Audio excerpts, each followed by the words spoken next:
요셉은 자기 종들 앞에서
하고 하나님께서 오늘 저희들에게 주시는 말씀 받도록 하겠습니다. 제가 먼저 고백하겠습니다. 하나님은 나를 사랑하십니다. 나는 그 사랑 안에 있습니다. 하나님은 오늘 나에게 말씀하실 것입니다. 그 말씀에 능력이 있습니다. 그 말씀에 생명이 있습니다. 나의 마음을 하나님께 열겠습니다. 나의 생각을 예수님께 집중하겠습니다. 들은 만큼 변합니다. 들은 만큼 행복해집니다. 보통 사람들은 형제들과 함께 자라면서 공유하게 되는 기억이 있죠. 어린 시절을 긴 시간 함께 보내면서 함께 쌓았던 추억, 기억들이 남아있고, 이런 추억들이 우리를 정서적으로, 관계적으로 묶어주죠. 공동체를 단단하게 묶어주는 계기가 됩니다. 요셉의 가정이 평범했다면 아마 요셉과 그 형제들도 그런 추억들을 공유하고 있겠죠. 근데 안타깝게도 요셉의 가정은 그리 평범한 가정이지 않았습니다. 요셉의 가정이 평범한 가정이었다면 요셉과 형들은 아마 이런 기억들을 공유하고 있었을지도 모릅니다. 어렸을 때 들판을 함께 뛰어다니면서 날이 저무는지 모르고 곤충을 잡고 놀았던 기억이라든지, 아버지 양을 치면서 쏟아질 것처럼 하늘을 가득 메우고 있는 별들을 바라보면서 모닥불을 켜놓고 평생 잊지 못할 많은 이야기들을 나누었다든지, 아니면 형제들 중에 어려서 누가 가나안 부족들에게 한 대 얻어맞고 온다면 10명의 다른 형제들이 다 몰려가서 다시는 그런 일을 못하도록 혼쭐을 내주고 온다든지, 이런 기억들이, 추억들이 쌓여 있겠죠. 그러나 요셉의 가정에는 그런 기억이 없었습니다.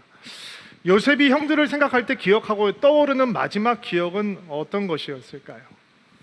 안타깝게도 광야의 웅덩이에서 들었던 형들의 목소리는 아니었을까 생각을 해보게 됩니다. 죽이자, 아니야 죽이지 말자, 죽여서 무슨 소용이 있겠냐, 우리의 손에 피를 묻히지 말자, 죄를 짓지는 말자, 저도 형제는 우리의 형제가 아니냐, 그러니 죽이지 말고 팔아버리자, 노예로 팔아버리자, 이집트로 팔아넘기자, 뭐 이런 이 목소리들, 이런 것들이 그의 마지막 기억이 아니었을까요?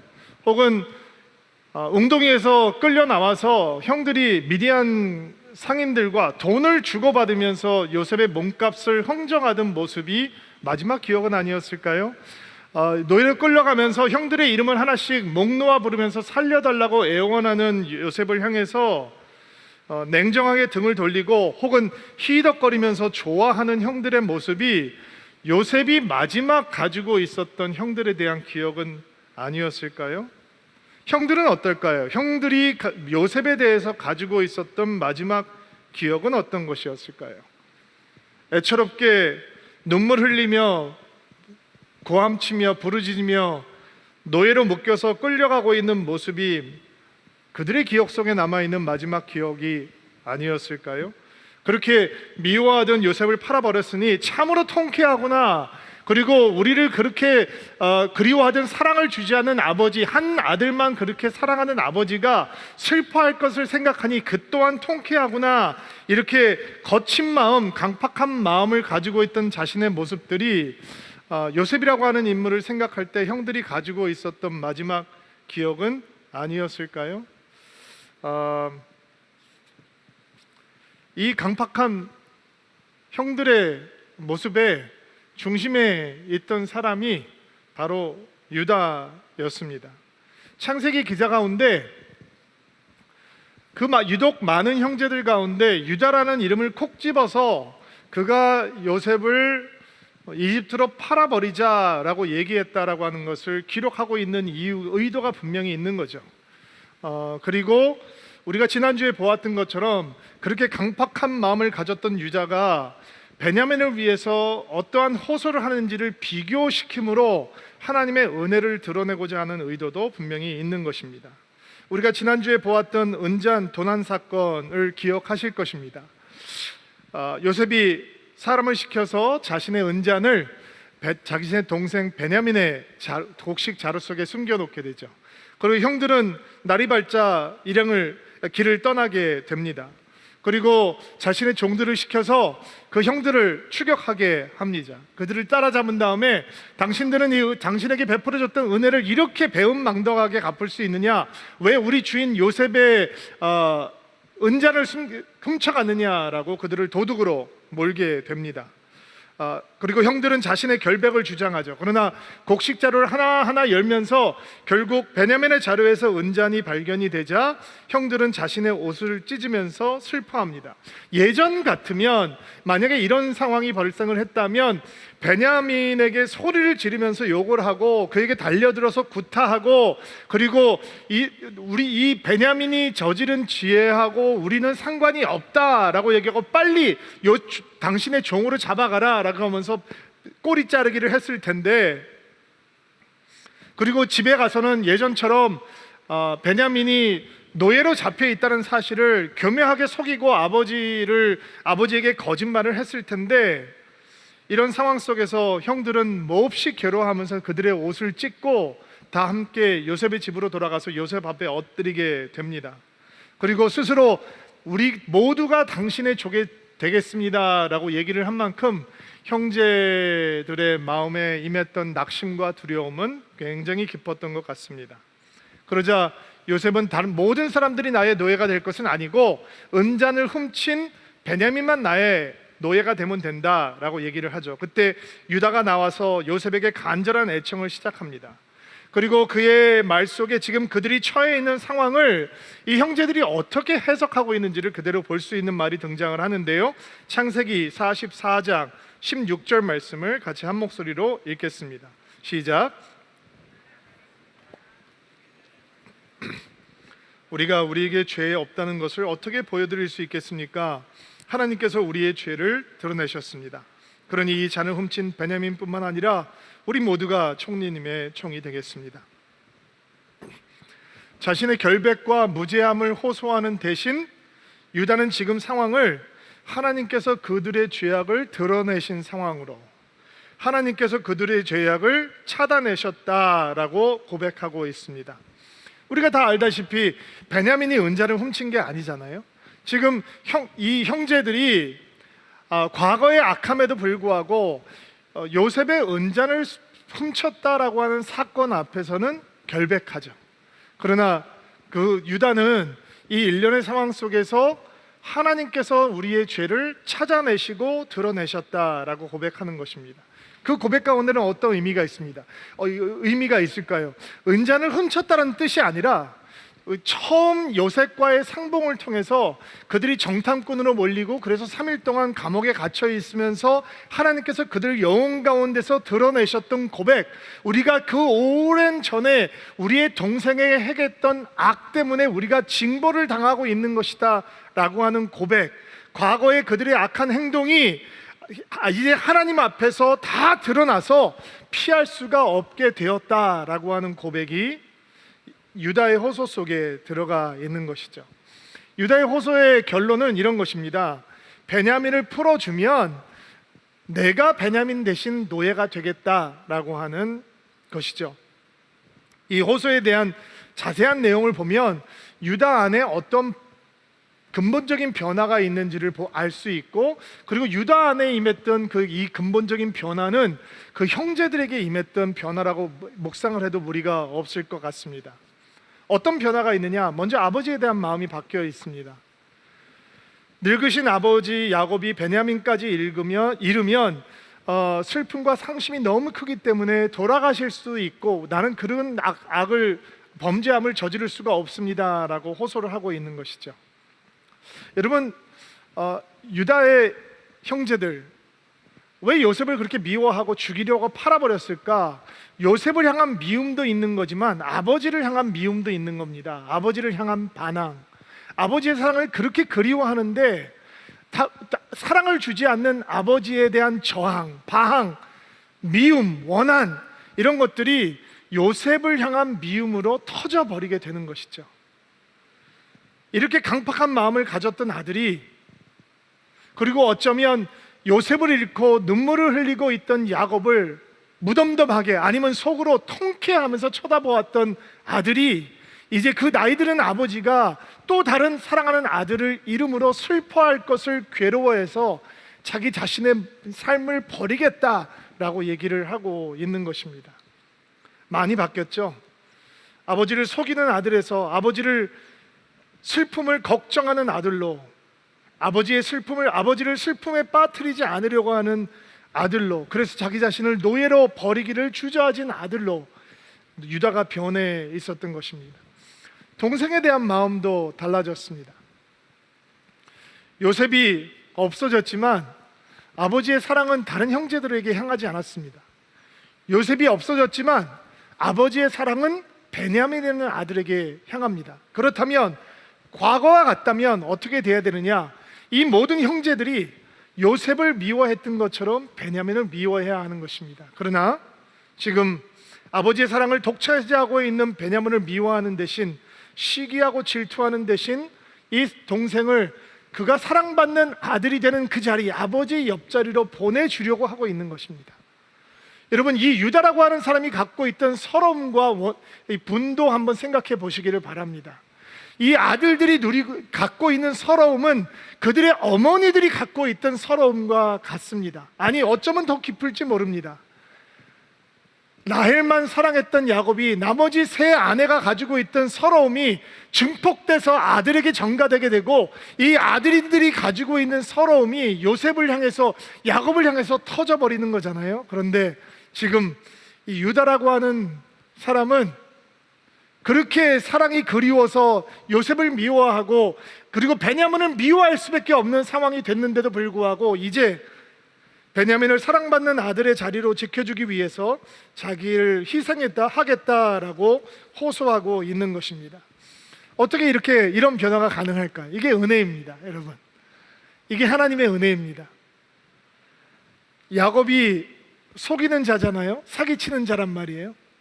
근데 그가 베델에서 하나님을 만나잖아요. 그리고 그가 야복강에서 하나님의 다루심을 받잖아요. 그리고 속이는 자 야곱이 하나님의 존귀한 자, 하나님께서 다스리는 자, 하나님의 왕자 같은 이스라엘로 변했던 것처럼, 이 험악하고 강팍한 야곱의 10아들들이 하나님의 은혜로 하나님께서 그들의 죄를 폭로하시고 죄를 바라보게 하시고 그 죄 때문에 괴로워하게 하시고 애통하게 하시고 회개하게 하시고 주님을 보게 하시고 주님을 부르게 하시고 주님을 붙들게 하시는 역사를 통해서 야곱을 하나님의 사람으로 만들 뿐만 아니라 야곱의 아들들도 믿음의 조상이 되게 하고 계시는 것이죠. 이게 하나님의 은혜입니다. 여러분 마음속에 심으시기를 바랍니다. 하나님의 은혜가 변화시키지 못할 사람은 없는 것입니다. 이렇게 유다의 간절한 애절한 호소를 듣고 있던 요셉이 더 이상 감정을 주체할 수가 없어서 드디어 자신의 정체를 밝힙니다. 요셉이 형들에게 얼마나 큰 고통을 당했습니까? 얼마나 많은 상처가 있습니까? 세상적인 시각으로 보면, 아니 형들의 시각으로 보면 도저히 회복될 수 없는 사이입니다. 지금 요셉은 이집트의 총리요, 형들은 이집트의 총리의 재산을 훔친 이 도둑으로 몰려서 있는 상황입니다. 그렇다면 과거의 원한을 이 단 한 번의 기회로 복수할 수 있는 기회이죠. 그러나 믿음의 사람, 하나님의 사람, 은혜를 먼저 경험한 요셉은 원수 갚을 기회를 사랑하는 기회로, 용서하는 기회로, 화해하는 기회로 삼습니다. 원수를 사랑으로 갚습니다. 자, 1절부터 3절까지 말씀인데 여러분이 먼저 1절 읽어주시기 바랍니다. 시작. 요셉은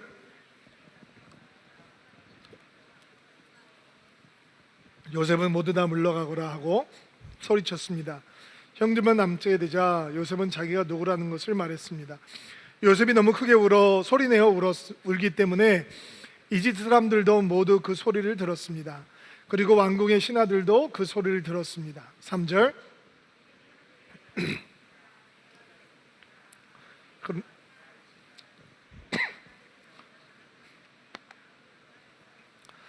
감정이 복받쳐 오니까 신하들 보러 다 나가라 그럽니다.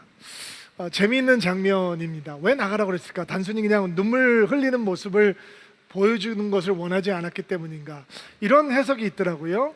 앞으로 야곱의 가족들이 와서 이집트의 좋은 땅에 거하면서 이제 살아야 하는데, 이 야곱의 가정의 아픈 역사는 형들이 동생을 팔아먹는 역사잖아요.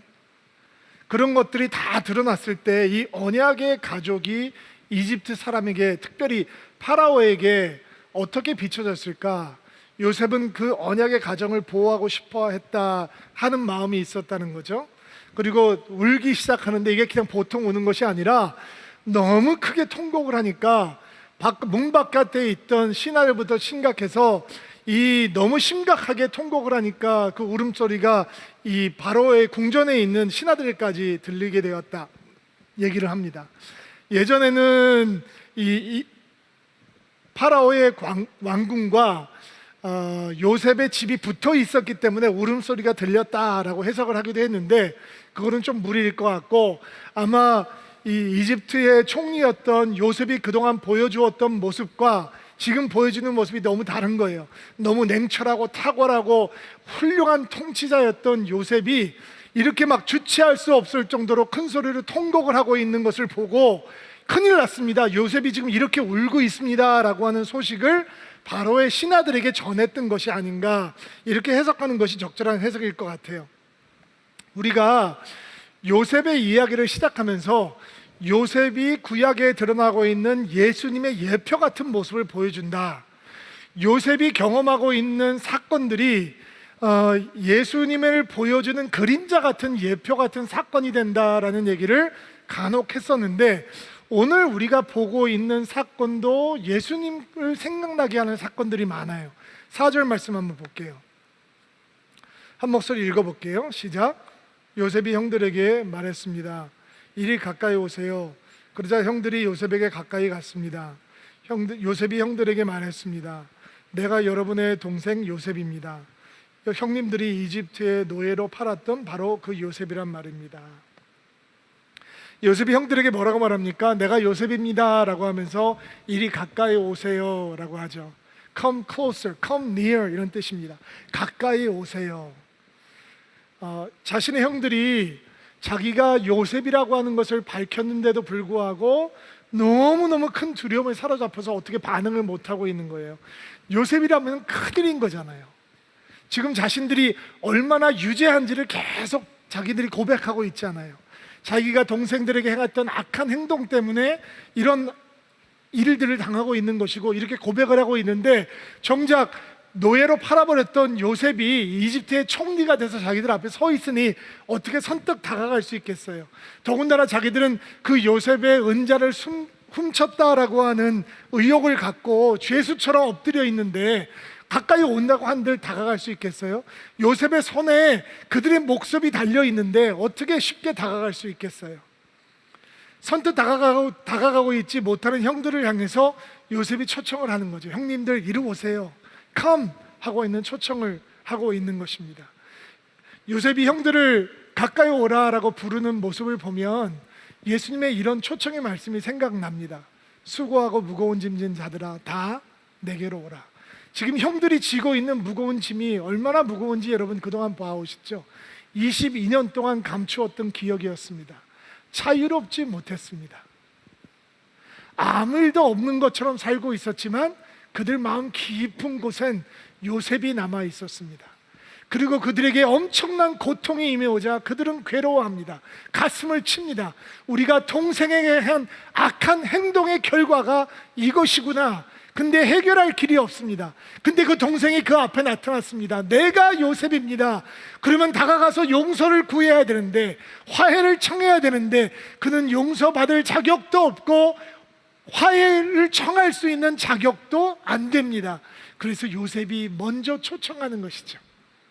여러분, 형들이 요셉에게 화해를 먼저 청할 수 없는 것처럼 우리가 먼저 하나님에게 다가갈 수 있습니까?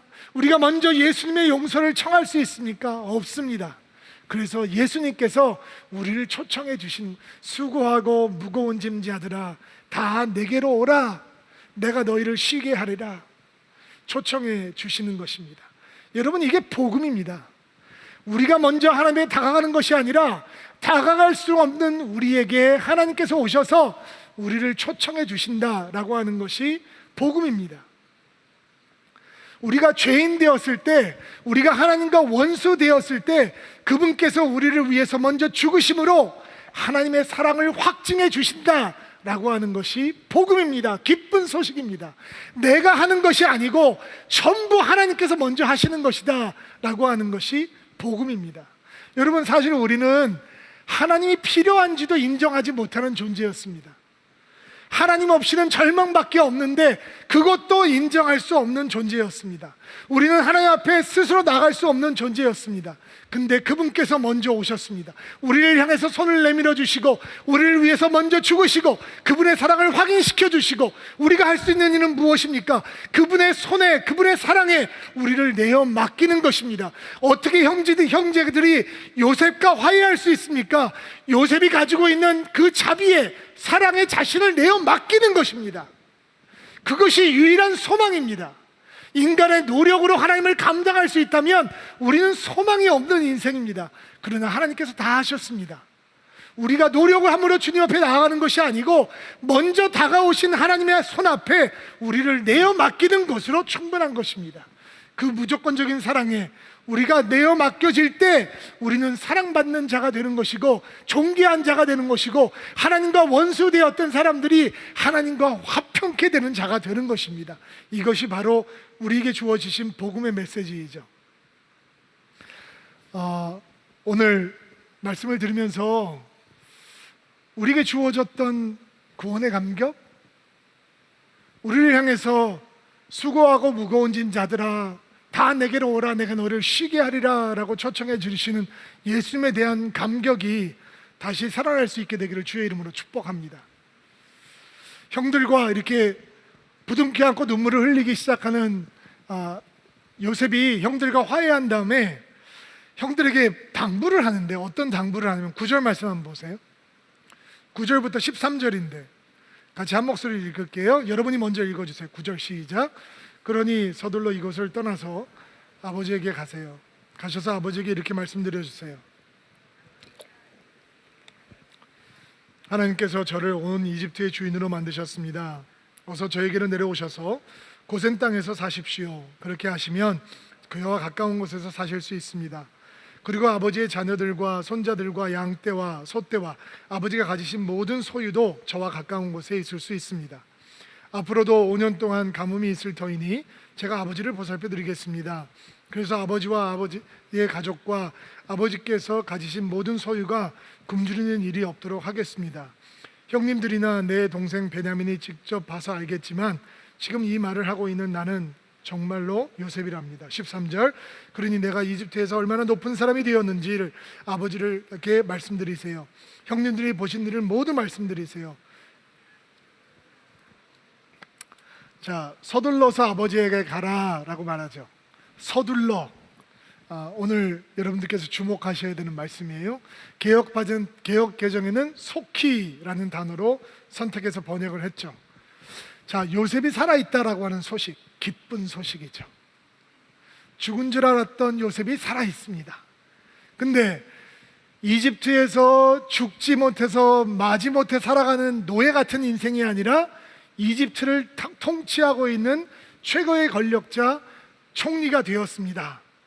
지금 온 땅에 기근이 임해서 죽을 지경인데 총리가 된 요셉이 야곱의 가족을 살릴 수 있는 충분한 여건과 힘을 만들어낼 수 있습니다. 그러니 속히 요셉에게 올라오십시오. 가족들이 구원받을 수 있습니다. 이 기쁜 소식인 거예요. 기쁜 소식은 어떻게 전해야 되는 거예요? 속히, 서둘러, 지체하지 말고. 교회가 회복해야 되는 복음의 형성이죠. 복음의 메시지가 왔는데 어떻게 전해야 된다고요? 속히, 서둘러, 지체하지 말고. 얼마 전에 다른 교회에서 목회하고 있는 목사님들 몇 분과 교제하면서 나눔을 하다가 제가 이런 말을 했어요. 우리에게 목회를 가르쳐 주신 그 목회 선생님, 스승님들은 참 좋은 시대에 목회를 해서 참 목회가 쉬웠는데 우리는 참 어려운 시대에 목회를 하는 것 같다. 제가 이렇게 말을 하니까 같이 앉아있던 목사님들이 고개를 끄덕이면서 동감을 해주시더라고요. 제가 집에 돌아와서 곰곰이 생각을 해보니까 이게 매우 어리석은 말이에요. 아주 틀린 말이더라고요. 여러분, 복음을 전하기 쉬울 때가 있었어요? 사람들이 복음에 호의적인 때가 진짜 있었나요? 예수님, 하나님의 아들, 우리의 구세주가 오셨는데도 그분을 믿는 사람들보다 그분을 거절하는 사람들이 훨씬 많지 않았습니까? 그럼에도 불구하고 초대교회는 복음의 능력으로 충만했고 하나님께서는 날마다 구원받는 자를 더하셨어요. 우리 조선 땅에 선교사들이 처음 찾아오기 시작했던 때에 이 땅은 복음을 받기에 호의적이었습니까? 이 땅은 복음의 뿌리 내리기가 너무 척박하고 열악한 땅이 아니었나요? 복음을 전하는 것이 불법이었던 때도 있었습니다.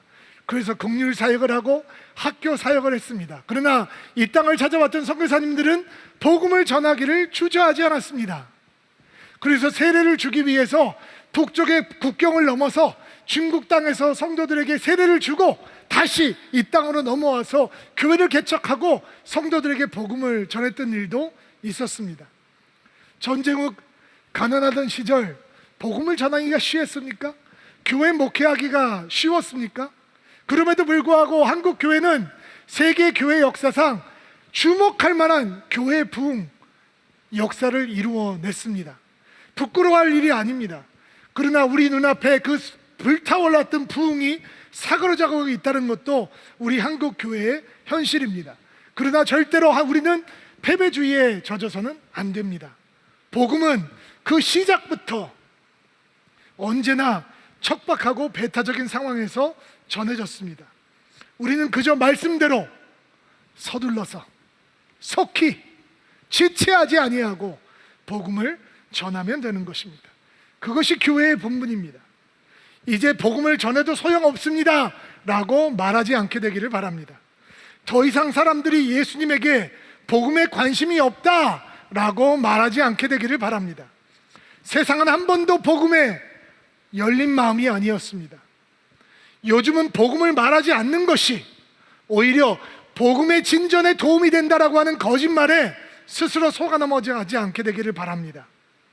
말하지 않으면 어떻게 듣겠으며 전하지 않으면 어찌 듣는 자가 있을 수 있겠습니까?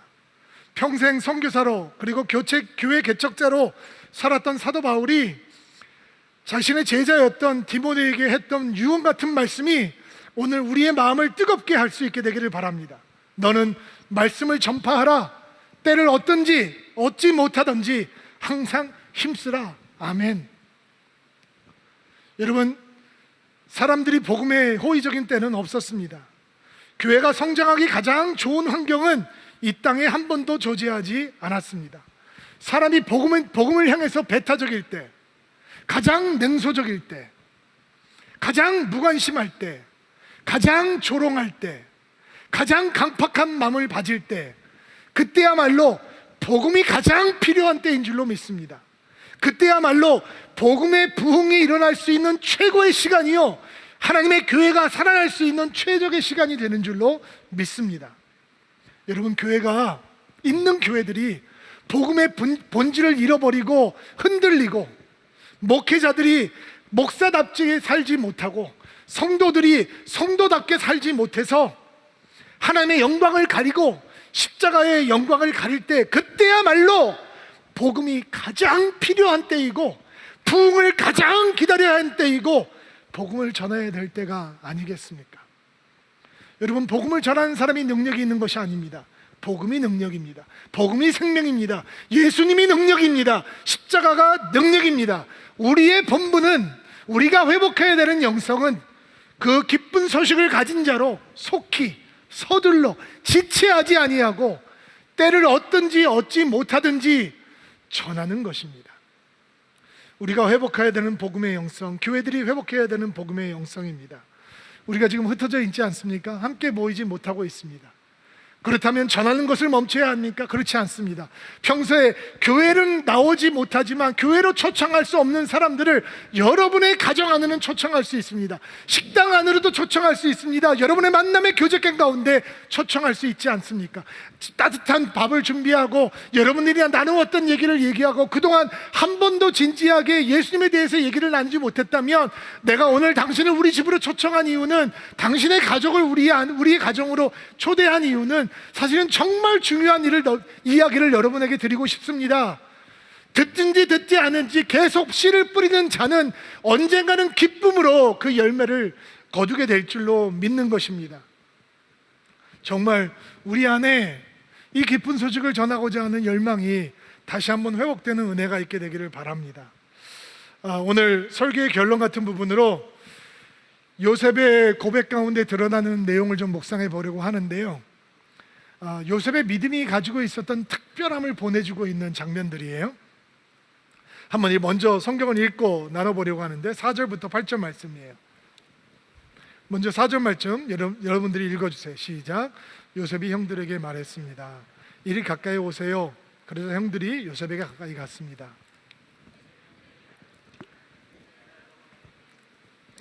형님들이 이집트의 노예로 팔았던 바로 그 요셉이란 말이에요. 하지만 이제는 염려하지 마세요. 저를 이곳에 판 일로 마음 아파하지 마세요. 하나님께서 저를 형님들보다 먼저 이곳으로 보내셔서 사람들의 생명을 구하게 하신 것이니까요.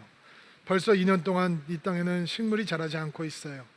더구나 앞으로도 5년 동안은 심지도 못하고 거두지도 못할 것입니다. 그래서 하나님께서는 형님들과 형님들의 자손들이 살아남도록 하려고 저를 먼저 이곳에 보내신 것이에요.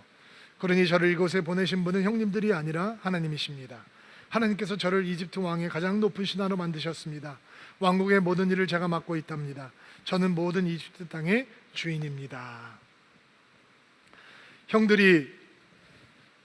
요셉이 형님들이 나를 이집트에 팔아 넘긴 것은 이라고 하는 것을 언급할 때 얼마나 가슴이 철렁했을까요? 정말 너무 두려웠을 것입니다. 그러나 우리가 읽었던 본문 말씀에서 어디를 보아도 요셉이 형들의 악행을 지적하고 과거의 책임을 물으려 하는 의도는 찾아볼 수가 없습니다. 그렇다고 형들의 과거가 없었던 일처럼 대하지도 않습니다. 대신 요셉은 형들의 의도가 악했는데도 불구하고 그 불행을 선으로 바꾸신 분이 하나님이셨다 고백하고 있습니다. 다시 한번 들어보세요. 형들이 나를 이곳에 보내신 것이 아니라 하나님께서 보내셨습니다. 하나님이 나를 형들보다 먼저 이곳에 보내셨습니다. 형님들의 자손이 구원받을 수 있도록 나를 먼저 하나님께서 이곳에 보내신 것입니다. 이런 고백 가운데 자신의 인생의 가장 비참한 순간까지도 그는 하나님의 사건으로 고백하고 있고, 자신이 경험한 가장 괴로운 일들을 하나님께서 의도하신 축복이라고 고백하고 있고, 형들의 악한 의도 속에서도 하나님께서는 계획하신 선하신 일들을 이루셨다라고 고백하고 있는 것이죠.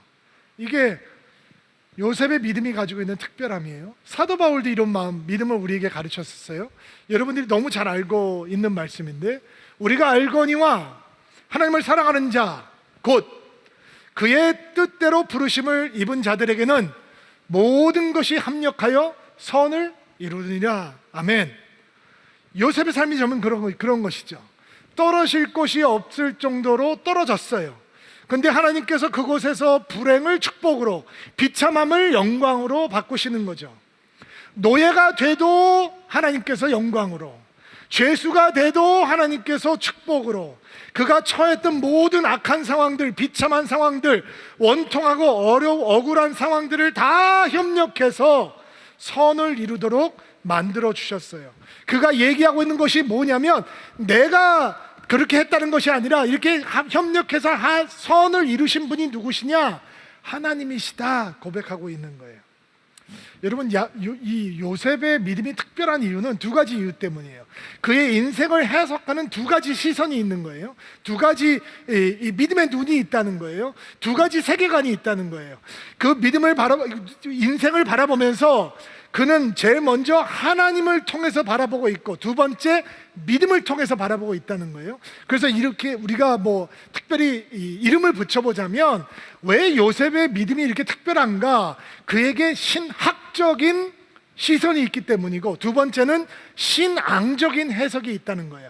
그의 인생을 조명하면서 그는 하나님이 어떠신 분인가를 통해서 보고 있고, 두 번째 그의 믿음이 어떤가를 통해서 보고 있다는 거예요. 그래서 그의 믿음이 특별하다는 거예요. 보통 신학적인 시선을 가져야 된다, 우리 인생을 조명하면서 우리는 신학적인 눈을 가지고 있어야 된다라고 하면 사람들이 고리타분하다라고 생각할 수 있죠. 목사들에게는 그 신학적인 시선이 중요하지만 평신도에게는 이 신학적인 시선이 과연 중요할까라고 생각할 수도 있어요. 그러나 신학적인 시선이라고 하는 것은 모든 것을 하나님이 어떤 분인지를 통해서 바라본다라고 하는 뜻이거든요. 하나님의 바른 이해를 통해서 바라본다, 이런 거예요. 그러면 이 신학적인 시선이 없으면 사람들이 모든 상황을 어떻게 바라보느냐? 나의 이성, 나의 논리, 나의 상식을 통해서 바라보게 되는 거죠. 그럼 요셉의 삶을 보세요. 요셉이 사랑받는 아들이었는데 노예가 됐어요? 죄수가 됐어요? 억울하죠. 그럼 하나님은 어떤 분이냐? 하나님이 멀쩡한 사람을 노예 만들었다, 죄수 만들었다 하는 분이란 말이에요. 그럼 이거는 하나님은 어떤 하나님이냐? 비이성적이고 비논리적이고 비상식적인 하나님이죠. 믿음은 어떤 게 되느냐? 믿음은 필요 없는 게 되는 거예요. 하나님은 믿을 가치가 없는 분이 되는 거예요. 하나님은 언제 믿을 만한 가치가 있는 분이냐? 내 상식으로, 내 논리로, 내 이성으로 감당할 수 있으면, 내 상식이 동의하면 하나님을 좋아하고, 내 논리가 설명할 수 있으면 하나님을 받아들이고, 내 논리가 이해하지 못하면 하나님을 거절하고, 내 상식 가운데 논리 가운데 담지 못하면 그거는 내가 감당할 수 없는 사건이고, 이렇게 되는 건단 말이에요. 그러나 믿음의 상식적인 시선을 넘어서 신학적인 시선이 회복이 되면 우리가 때때로 만나게 되는 우리의 이성과 논리와 상식으로 이해될 수 없는 상황들, 그 가운데서도 하나님께서 역사하고 계신다라고 하는 것을 인정하게 되는 것이죠. 상식으로 납득하지 못해도 하나님은 믿을 만한 가치가 있는 분이고, 논리로 이해하지 못하고 설명하지 못해도 하나님은 선하신 분이고, 내 이성이 감당하지 못해도 하나님은 하나님의 뜻을 이루시는 분이시다라고 고백을 할 수가 있는 것입니다. 옛날에는 신학적으로 모든 것을 조명한다라는 게 힘든 때가 있었어요. 근데 저에게 신학적인 시선이 선하고 아름다운 삶이다라고 하는 것을 가르쳐 주셨던 분, 선생님이 계시는데, 그 선생님께서 지난 7월 17일 날 하나님의 부르심을 받고 소천하셨어요. J.I. 베커라고 하는 조직신학자였는데, 저는 그분에게 조직신학과 칼빈의 신학을 배웠어요.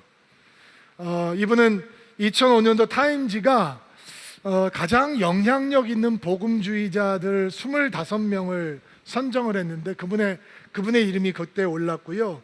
그분의 대표적인 저서인 Knowing God, 하나님은 아는 것에 대한 책이 Christianity Today가 선정한 복음주의를 형성한 가장 영향력 있는 책 50권 중에 5번째 책으로 선정이 되기도 했어요. 93세의 나이로 하나님의 부르심을 받았어요. 이분이 몇 년 전에 시력을 완전히 상실해서 저술 활동을 접어야 할 때도 저희들에게 신학적으로 삶을 조명한다라고 하는 것이 어떤 삶인지 가르쳐 주었어요. 주님, 이 겉사람이 날마다 후패해 가지만 주님을 만날 날이 더 가까우고 있다라고 하는 것 때문에 마음이 너무 설렌다라고 하는 것을 고백하면서 많은 사람들의 마음을 감동했었어요. 제가 신학교에 갔을 때 교회 부흥과 교회 성장 전략의 소용돌이 같은 시대였어요. 온갖 교회 부흥과 교회 성장에 대한 이론들과 세미나들이 막 유행할 때였거든요. 그리고 신학교에 몰려왔던 젊은 목회자들이 더 높게, 더 멀리, 더 크게, 더 유명해고자 하는 마음으로 그 마음을 감추지 못하고 이분의 강의실로 들어왔죠. 물론 저도 그런 젊은이 중에 하나였습니다. 근데 그분의 강의를 들으면 들을수록 큰 교회의 목사가 되고자 하는 마음보다 청교도처럼 살고 싶다라고 하는 마음을 배우게 되었어요. 그분 앞에, 그분이 전하는 하나님, 그 하나님 앞에서 내가 더 큰 교회, 더 유명한 목사가 되겠다고 하는 마음이 얼마나 경박한 마음인지, 그 정체를 드러나는 것이 얼마나 괴로웠던지 아마 그런 마음을 느껴진 것은 저만이 아니었다고 생각합니다. 그분이 가르쳐 주었던 하나님, 그분이 사랑하고 신뢰했던 하나님, 그분이 전했던 하나님은 나의 하나님과 달랐어요. 그분이 세상을 통해서 보고 있는 하나님을 통해서 보고 있는 세상, 그것은 다르더라고요. 그리고 저는 사모했던 마음이 나요. 저분의 하나님이 나의 하나님이 되었으면 좋겠다.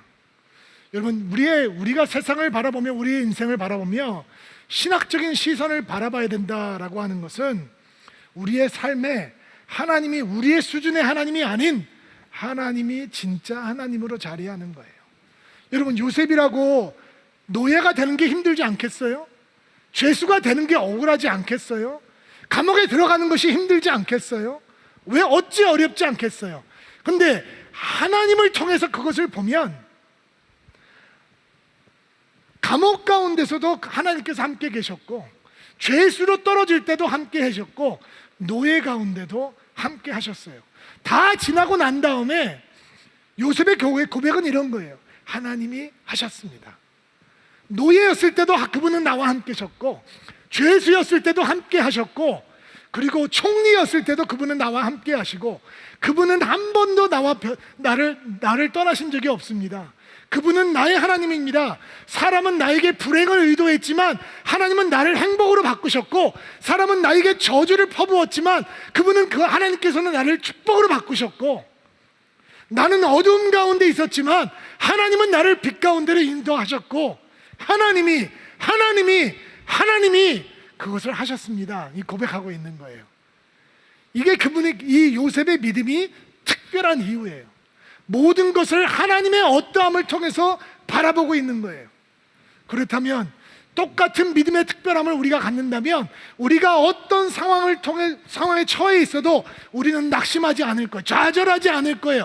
왜냐하면 하나님은 똑같으신 분이니까, 하나님은 하나님이시니까, 하나님은 우리의 수준이 아니니까, 하나님은 우리처럼 행동하지 않으시니까, 하나님은 언제나 변함이 없으신 분이니까. 이게 요셉의 믿음이 가지고 있는 특별함이라는 거예요.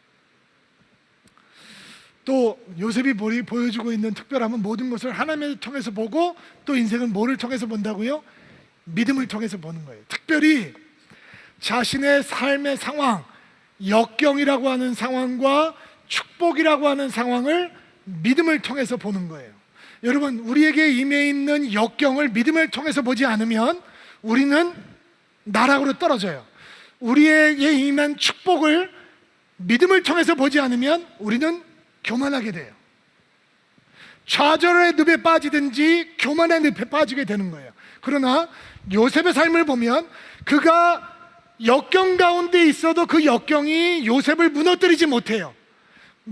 요셉을 좌절시키지 못한단, 낙심시키지 못한단 말이에요. 그는 끊임없이 하나님을 바라고 소망한단 말이에요. 그가 총리가 돼서 이집트의 모든 불을 거머쥐는 사람이 되어도 요셉은 방황하지 않아요. 교만하지 않는단 말이에요. 그가 무엇을 통해서 보고 있기 때문에 그렇습니까? 모든 것을 그의 믿음을 통해서 해석하고 바라보고 있기 때문입니다. 신앙적인 시선, 이 신앙적인 세계관이 확실하면 어둠 속에 있는 우리들은 인내하는 것이 어렵지 않습니다. 어떤 사람들은 힘들고 어려운 시간을 지나가는 사람들이 있죠. 근데 이걸 믿음을 통해서 보면 우리가 망한 순간조차 내가 하나님 앞에서는 존귀한 자이고, 우리가 바닥으로 떨어진 순간조차 하나님께서 회복과 치유를 준비하고 계신다는 것을 믿게 되고, 우리가 가장 어두운 곳에 갇혀 있는 곳조차 거기는 하나님의 섭리가 이루어지는 곳이라고 믿게 되는 것입니다. 오늘 함께 예배하는 성도들에게 이 믿음의 두 기둥이 세워지는 은혜가 있게 되기를 바랍니다. 모든 것을 바라보면서 하나님의 어떠하심을 통해서 바라보고, 모든 것을 바라보면서 믿음을 통해서 바라볼 때 우리는 상황이 흔들 수 없는 견고한 믿음의 사람, 낙심이 임해와도 흔들리지 아니하고 축복이 임해와도 교만해지지 아니하는 복된 인생이 될 줄로 믿습니다. 이런 드림인들이 되기를 주의 이름으로 축복합니다. 같이 한번 기도합시다.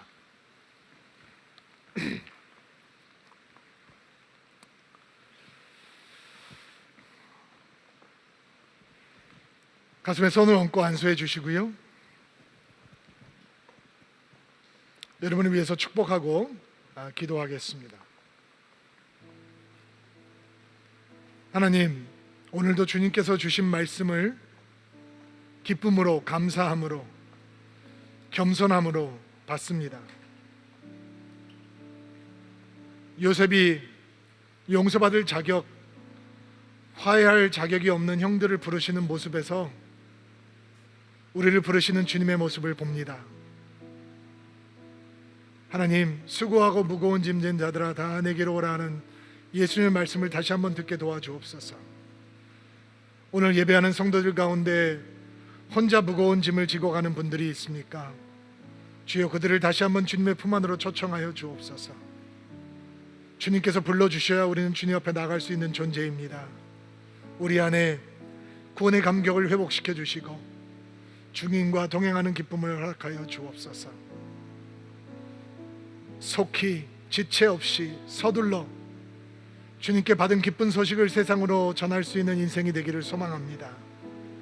교회가 그 복음의 영성을 회복할 수 있도록 도와주시옵소서. 하나님, 요셉의 믿음에 있었던 특별함을 바라보게 됩니다. 어떤 상황에서도 하나님을 바라봅니다. 하나님의 어떠하심을 통해서 모든 것을 해석합니다. 그 신학적인 시선이 우리 믿음 가운데 굳게 세워질 수 있도록 도와주옵소서. 그는 모든 것을 믿음으로 해석합니다. 역경도 믿음을 통해서 보고 축복도 믿음을 통해서 봅니다. 그래서 어떤 역경도 그를 무너뜨릴 수 없고 어떤 축복도 그를 교만하게 만들지 아니합니다.